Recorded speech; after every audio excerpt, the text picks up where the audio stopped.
네, 오늘과 다음 주는 신종 코로나 바이러스 사태로 인해서 1, 2, 3부 예배를 11시에 연합예배로 드리게 되었습니다. 지난 5일에 이 구리시에 확진자가 발생했다는 뉴스를 듣고서 제가 구리시에서 목회하는 걸 아는 몇몇 목사님들이 걱정이 되어 잘 살아있느냐고 안부를 묻기도 했습니다. 아무쪼록 이 모든 확진자분들이 빨리 완쾌되고 바이러스가 더 이상 확산되지 않도록 모든 성도님들이 마음을 모아 기도해 주시기 바랍니다. 또한 이번 사태 해결을 위해 수고하는 정부와 또 의료진들의 수고에 감사하면서 국민으로서 정부 방침에 적극 협조하는 자세도 필요하다고 생각합니다.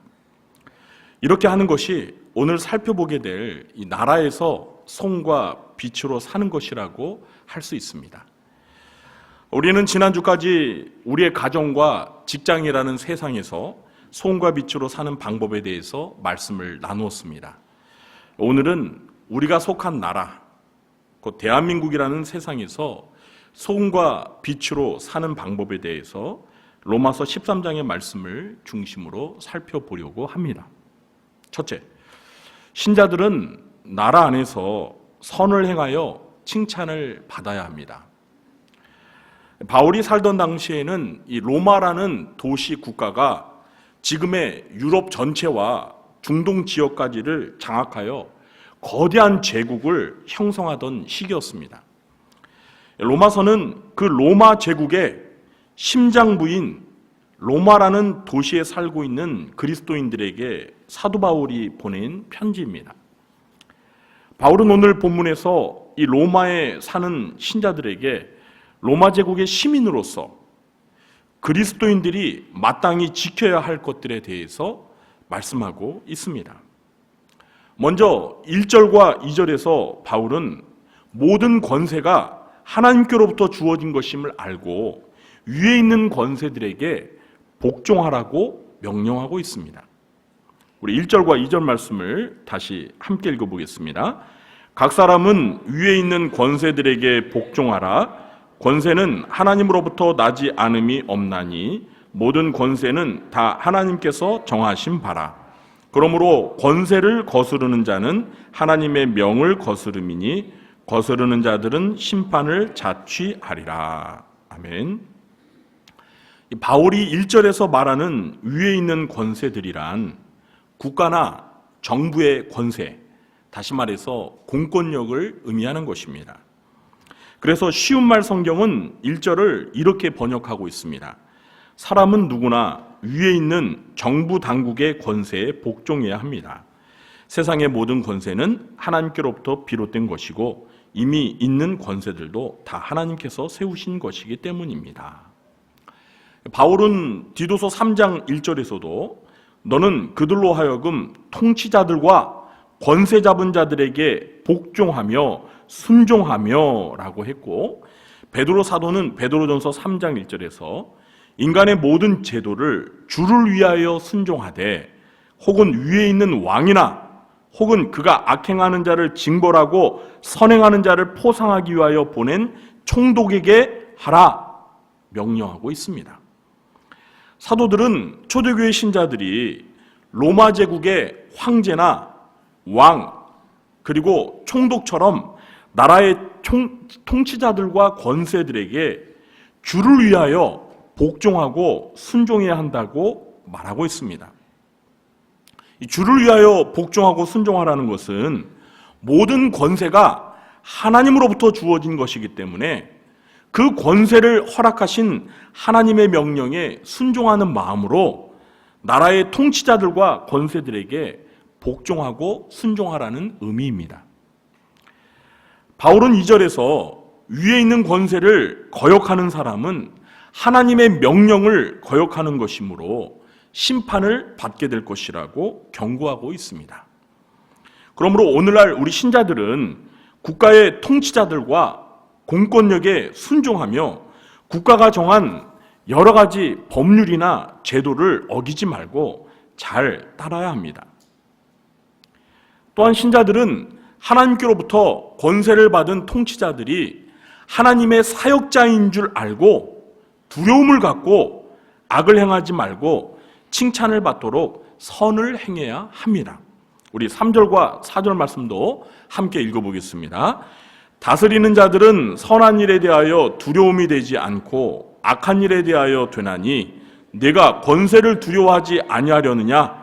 선을 행하라. 그리하면 그에게 칭찬을 받으리라. 그는 하나님의 사역자가 되어 내게 선을 베푸는 자니라.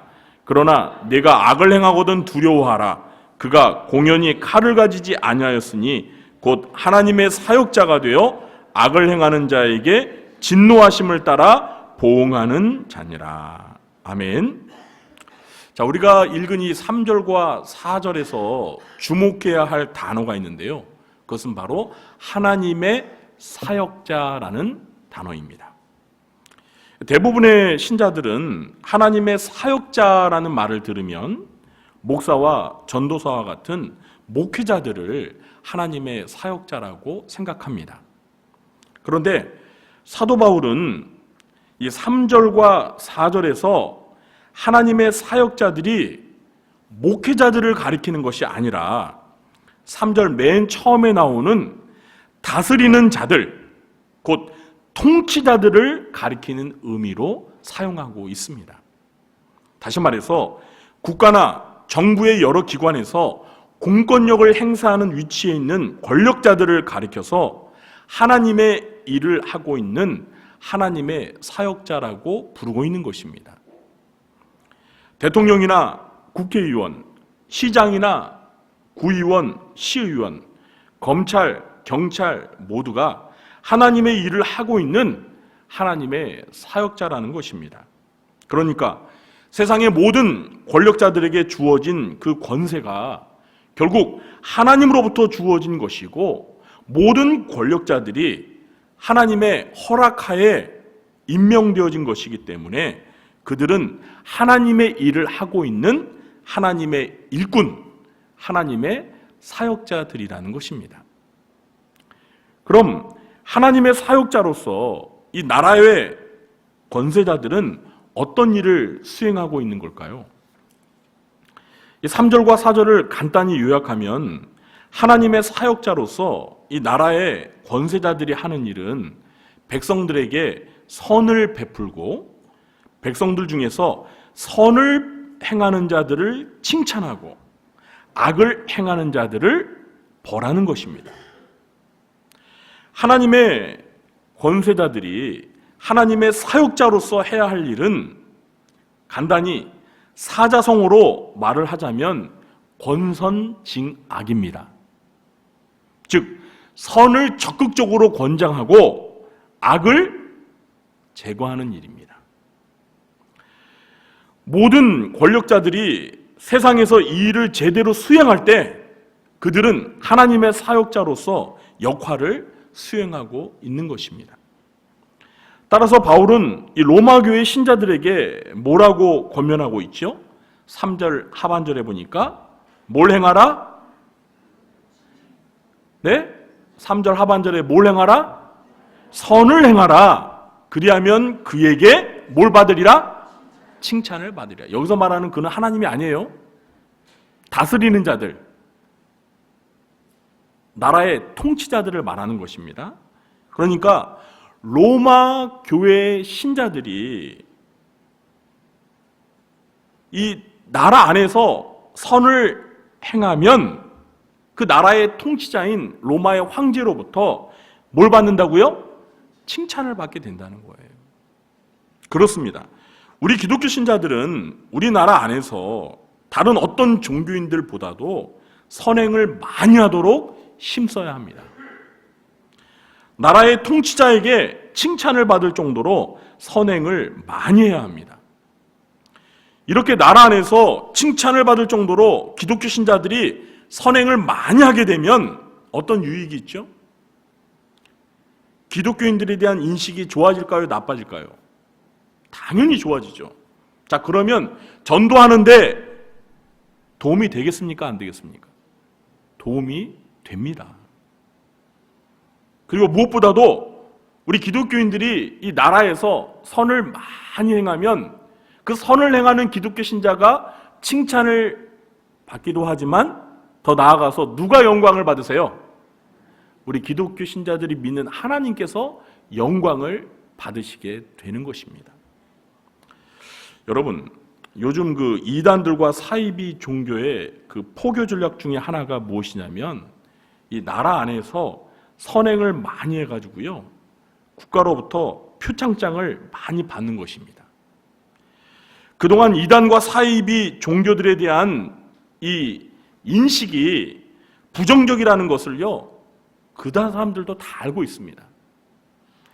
그러니까 그들은 이미지 쇄신을 위해서 일부러 선행을 많이 해서 국가로부터 표창장이나 뭐 감사패, 공로패 이런 것들을 많이 받았다는 사실을 대외적으로 많이 알리려고 열을 올리고 있습니다. 그래서 여러분 한번 그 이단 사이비 종교 그 대표 홈페이지 한번 가보세요. 그러면 대부분의 이단들이 뭐 국가로부터 그 상 받은 거 있죠. 그거를 대대적으로 이렇게 홍보하는 그런 페이지가 있어요. 그러면서 자신들은 이상한 집단이 아니라 국가와 사회에 좋은 일을 많이 하는 매우 모범적이고 공신력 있는 기관이라고 하면서 홍보를 합니다. 그런 것들이 이단에 빠져 있는 사람들에게 자부심을 갖게 하기도 하고요. 또 대중들로부터 호응을 얻어내는데 효과가 있는 것이 사실입니다. 이렇게 이단들과 사이비 신도들도 전략적으로 선행에 앞장서는데 우리 기독교인들이 그들보다 더 못해서야 되겠습니까? 그런데 안타깝게도 그동안 우리 한국교회와 목회자들과 신자들이 사회적으로 이 불미스러운 사건에 연루가 되고 부정적인 뉴스가 언론에 보도되면서 기독교에 대한 신뢰도가 어떻게 됐어요? 완전히 곤두박질 쳤어요. 뭐 여론조사를 해보지는 않았는지 모르겠는데 아마 우리나라 이 종교를 대상으로 신뢰도를 우리나라 국민들을 대상으로 우리나라 종교에 대한 신뢰도를 조사해 보면은 우리 기독교 신뢰도가 그렇게 높지 않을 것 같아요. 제 생각엔 그래요.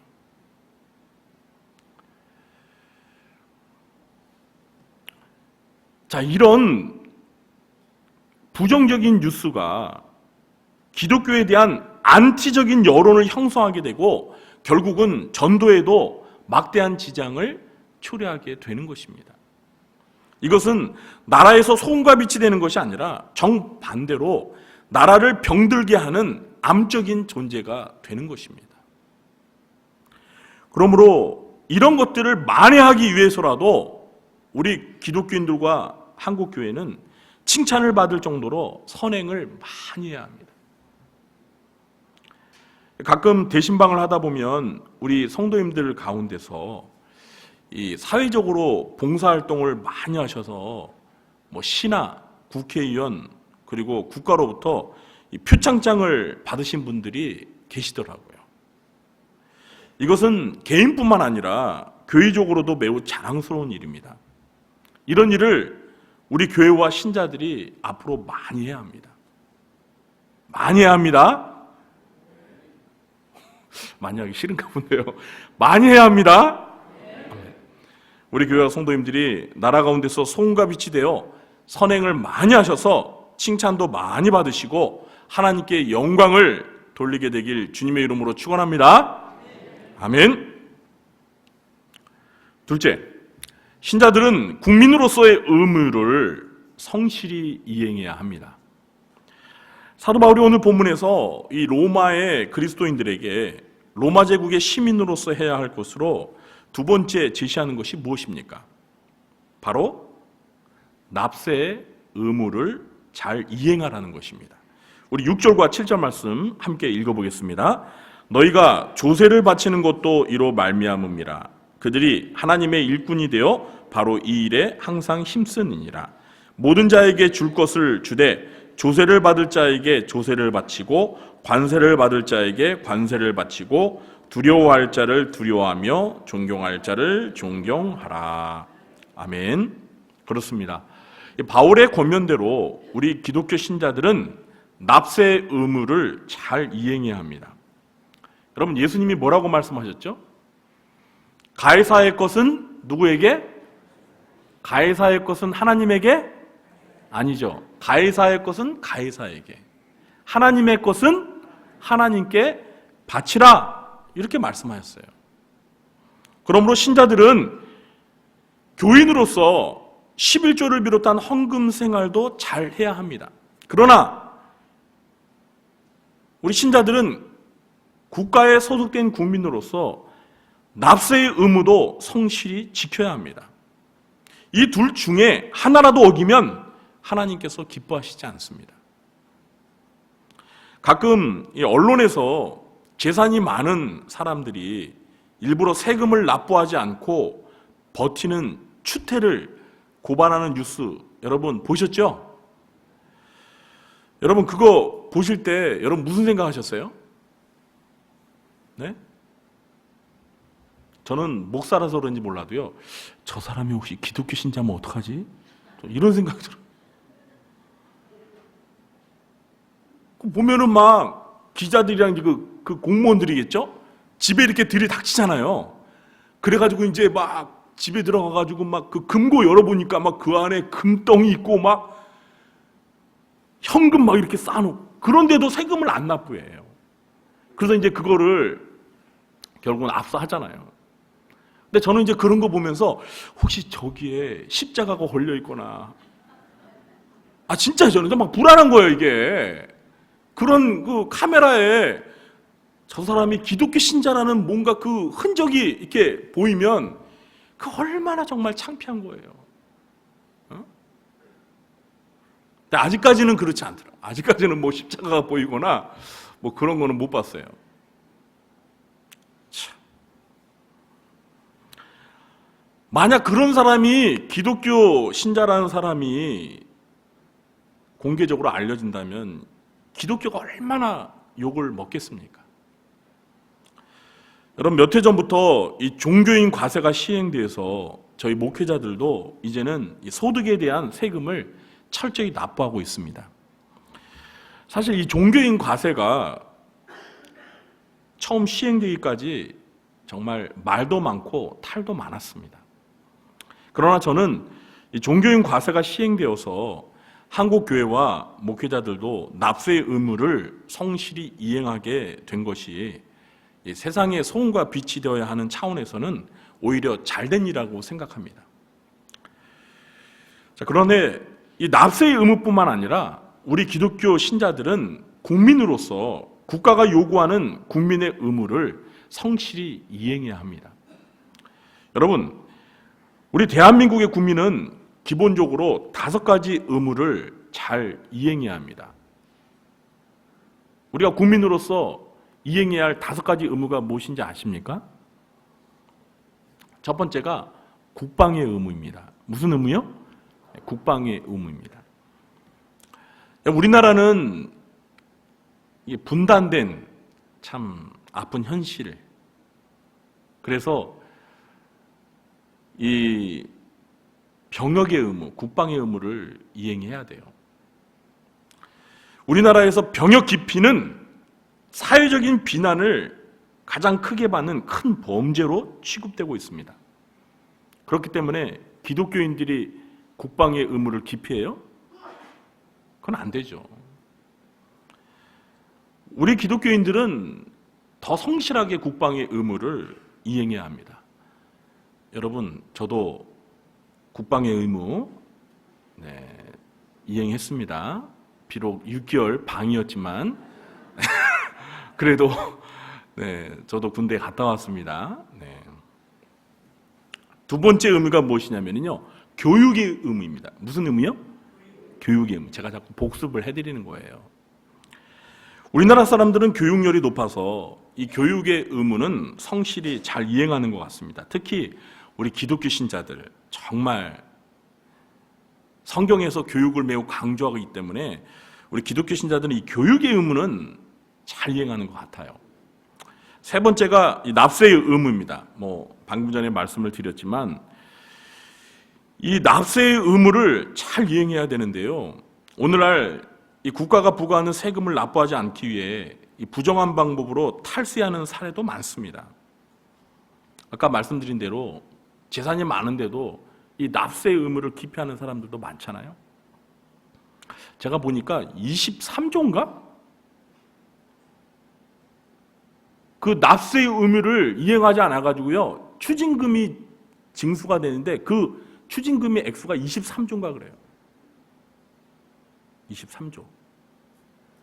그런데 그 중에 22조가 10명이 세금을 납부하지 않아가지고 부과된 금액이에요. 10명. 그 10명이 누군지 모르겠어요, 하여튼. 어마어마하죠. 우리 그리스도인들은 납세의 의무를 성실히 이행해야 합니다. 예수님도 세금을 납부하셨을까요? 안 나죠? 예수님도 납부하셨어요. 가이사의 것은 가이사에게, 하나님 것은 하나님께 바치라. 베드로에게 그렇게 말씀하셨다. 예수님도 세금을 내셨어요. 예수님이 세금을 내셨는데 우리가 안 내면 어떻게 도대체? 자, 네 번째, 근로의 의무입니다. 무슨 의무요? 근로의 의무. 여러분, 하나님은 6일 동안 열심히 일하고 하루 안식하라고 하셨습니다. 그런데 주 5일제잖아요, 요즘에. 주 5일 근무제. 하나님은 주 6일제를 말씀하셨는데, 사도 바울은 누구든지 일하기 싫어하거든 어떻게 하라고 그랬죠? 먹지도 말게 하라고 했습니다. 여러분, 그 말은 아주 그냥 온건하게 이렇게 말한 거예요. 먹지 말라는 건 뭐예요? 죽으라는 거예요. 일하기 싫은 사람은 그냥 죽어도 내버려 두라는 거예요. 이렇게 우리가 믿는 기독교는 노동의 가치를 매우 소중하게 생각하는 종교입니다. 하나님은 여러분 6일 동안 일하시고 천지를 창조하는 일을 6일 동안 하시고 하루 쉬셨어요. 예수님은 이런 말씀하셨습니다. 아버지께서 일하시니 나도 일하느니라. 그러니까 하나님은 안식의 하나님이시면서 동시에 일하시는 하나님이에요. 하나님은 지금도 일하고 계세요. 그냥 천지를 창조하시는 6일 동안만 딱 일하시고 지금까지 하나님은 그냥 쉬고 계시는 분이 아니에요. 지금 현재도 하나님께서는 일하시고 계세요. 예수님도 그러시고 성령님도 지금도 삼일째 하나님께서 지금도 부지런히 일하고 계시다. 그러므로 우리 그리스도인들은 정말 열심히 성실히 일해야 합니다. 물론 실업률이 높아서 일하고 싶어도 취업이 안 되는 예외적인 경우도 있겠죠. 그렇지 않은 경우라면 우리는 열심히 일해야 됩니다. 다섯 번째, 무슨 의무인지 아세요? 우리가 국민으로서 지켜야 할 5가지 의무 중에서 지금 아직 제가 말씀드리지 않은 마지막 한 가지 의무. 네? 누가 말씀하셨는? 마스크를 쓰고 우리 김 주사님 말씀하셨죠. 환경 보존의 의무예요. 무슨 의무요? 환경 보존의 의무입니다. 여러분, 하나님이 만드신 이 자연 환경을 잘 보존하고 관리하는 것은 우리 기독교인들이 누구보다 앞장서서 해야 할 일입니다.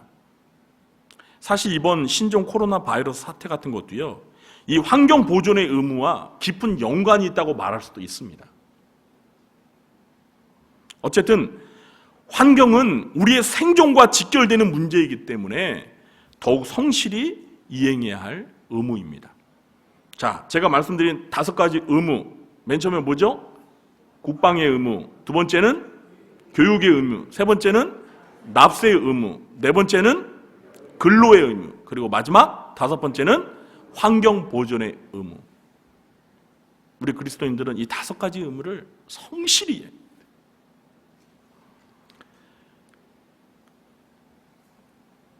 또한 우리 신자들은 준법 정신이 투철해야 합니다.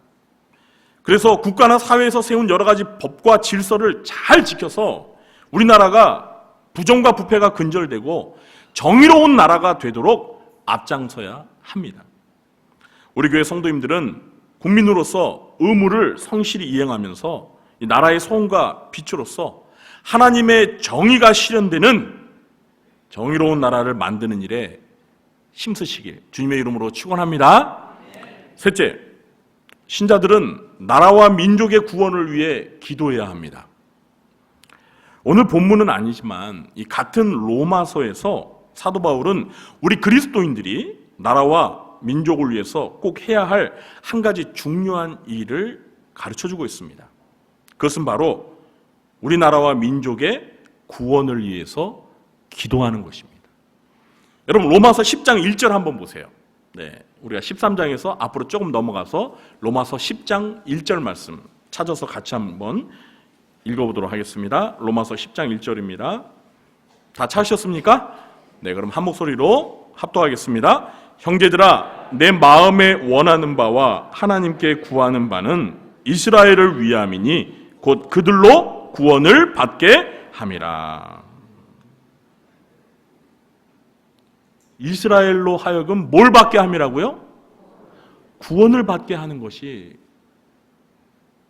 바울 자신이 하나님께 구하는 바, 기도의 제목이었다는 거예요. 여러분, 바울은 유대인이었습니다. 그러니까 이스라엘 사람이었어요.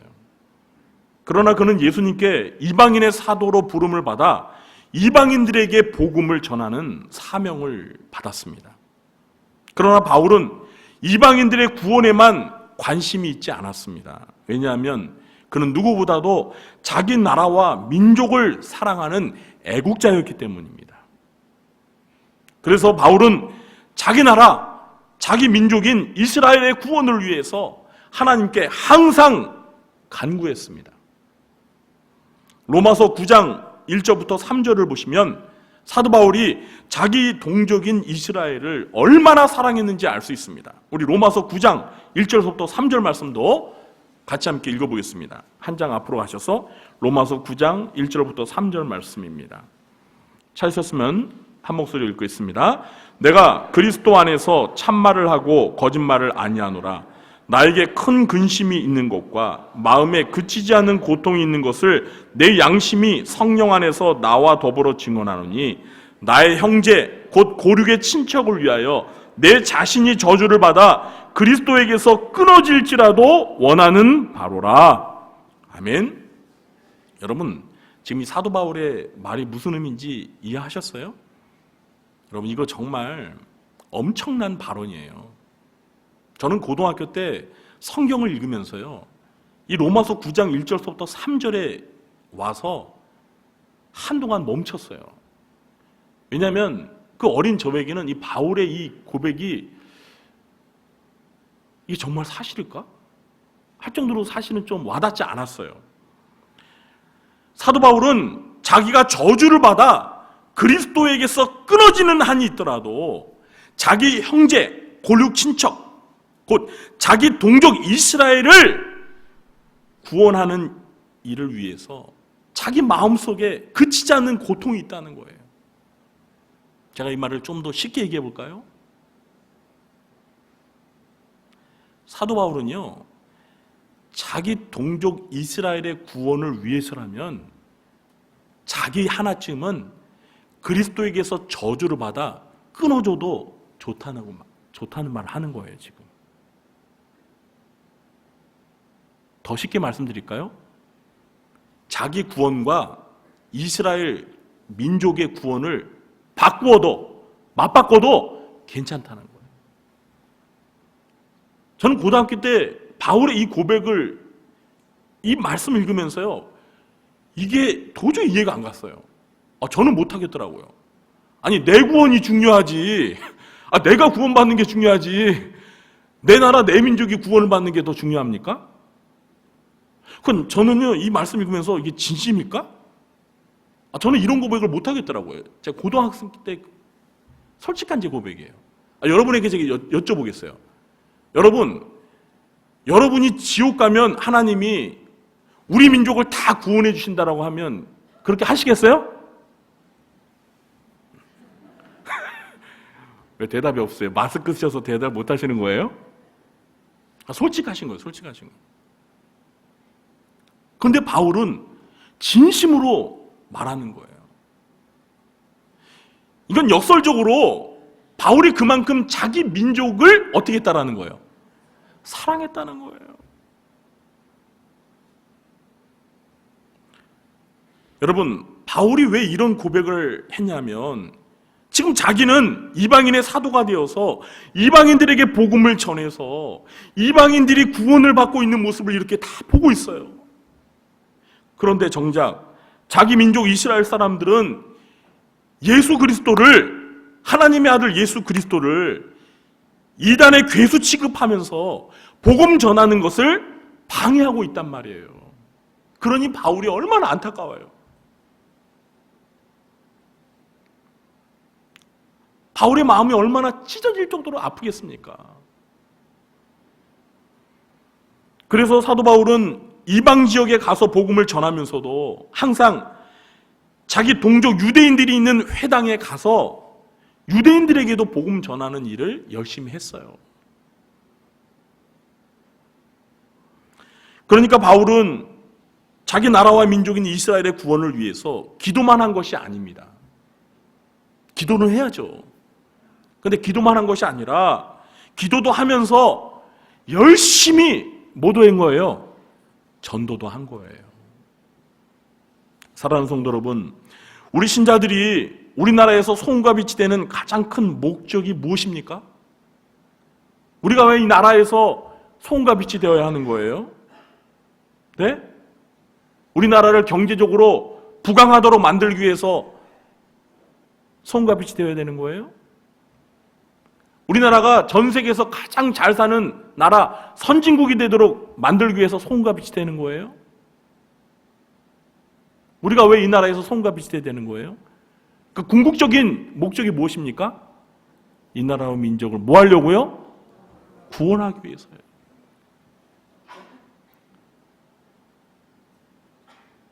여러분, 우리나라가 남북이 이게 통일되는 것보다 더 중요하고 시급한 것이 무엇이냐면 우리나라 민족의 구원이에요. 여러분 믿으십니까? 통일보다 더 중요한 것이 우리나라 민족의 구원이라니까요. 저는요, 성경을 읽으면서 시편 33편 이 12절 말씀이 참 이게 우리나라, 우리 민족에게 주어진 말씀이었으면 좋겠다 생각할 때가 많았어요. 시편 33편 12절 제가 읽어볼게요. 여호와를 자기 하나님으로 삼은 나라, 곧 하나님의 기업으로 선택된 백성은 복이 있도다. 이게 무슨 말이에요? 여호와를 자기 신으로 믿는 나라는 복이 있다라는 거예요. 여러분, 우리나라, 우리 민족, 우리 백성들이 여호와 하나님만을 우리의 신으로 믿고 섬긴다면 우리가 비록 선진국이 못 되어도 행복한 거 아닙니까? 제 말이 맞으면 크게 아멘하시기 바랍니다. 저와 여러분은 우리나라, 우리 조국 대한민국 얼마나 사랑하십니까? 우리 민족이라고 하면 이제 저 북한까지 포함을 해야겠죠? 하나님께서는 우리 민족을 사랑하셔서 지금으로부터 130여 년 전에 이 한반도에 선교사님들을 이 땅에 보내셔서 복음을 듣게 하시고 예수님을 믿게 하셔서 이 한반도에 교회가 세워지도록 하셨습니다. 그리고 1907년에 잘 아시잖아요. 평양 땅에 평양 대부흥운동이라는 기독교 2000년 역사에 길이길이 남을 놀라운 부흥을 경험하게 하셨습니다. 그런데 지금 어떻습니까? 그 한반도의 절반인 북쪽은 교회가 사라지고 기독교와 교회를 부정하는 공산정권이 들어섰습니다. 그 평양 대부흥운동이라는 기독교 역사에서 놀라운 하나님의 역사가 있던 그 부흥의 현장에 지금 김정은이 앉아있단 말이에요. 김일성과 김정일 그 부자의 우상이 세워져 있어요. 교회는 사라지고. 이 한반도의 남쪽인 우리 대한민국만이 기독교와 교회를 인정하는 자유민주주의 사회가 되었습니다. 그나마 다행이죠. 한반도 전체가 공산화되었으면 어떻게 됐을 뻔했어요. 그러나 대한민국도 전체 인구 중에 5분의 1만이 기독교 신자입니다. 아직 하나님을 믿지 않는 사람들의 수가 신자들의 수보다 훨씬 많습니다. 우리가 그만큼 전도해서 구원해야 할 사람들이 많다는 것입니다. 이것이 바로 우리가 이 나라에서 손과 빛이 되어야 하는 이유인 것입니다. 그러므로 저와 여러분은 우리나라와 우리 민족의 구원을 위해서 날마다 기도하면서 기도만 하지 말고 전도하는 일에 최선의 노력을 기울여야 합니다. 우리가 땅끝까지 가서 복음을 전하는 해외 선교도 해야 하지만 내 나라, 내 민족 가운데서 복음을 전하는 일을 절대 포기해서는 안 되는 것입니다. 하나님은 우리 신자들이 우리나라, 우리의 조국 대한민국에서 손과 빛이 되어서 이 나라와 이 민족을 복음으로 구원하시기를 원하신다는 것을 믿으시기 바랍니다. 이 사명을 위해 헌신하는 우리 구리주안교회와 성도님들이 되시길 주님의 이름으로 축원합니다. 이제 말씀을 맺겠습니다. 오늘은 우리나라, 우리의 조국 대한민국에서 손과 빛으로 사는 세 가지 방법을 살펴보았습니다. 그 세 가지 방법이 무엇이었습니까? 복습하겠습니다. 첫 번째는 신자들이 나라에서 선을 행하여 칭찬을 받아야 합니다. 두 번째는 신자들이 국민으로서의 의무를 성실히 이행해야 합니다. 그리고 마지막 세 번째로 신자들은 나라와 민족의 구원을 위해서 기도하고 전도해야 합니다. 이 세 가지를 마음에 잘 새기시고 실천하여서 이 나라 안에 우리 신자들이 소금과 빛이 되어 우리나라를 밝고 정의롭고 하나님이 다스리시는 기독교 강국으로 만들어가는 여러분 되시길 주님의 이름으로 축원합니다.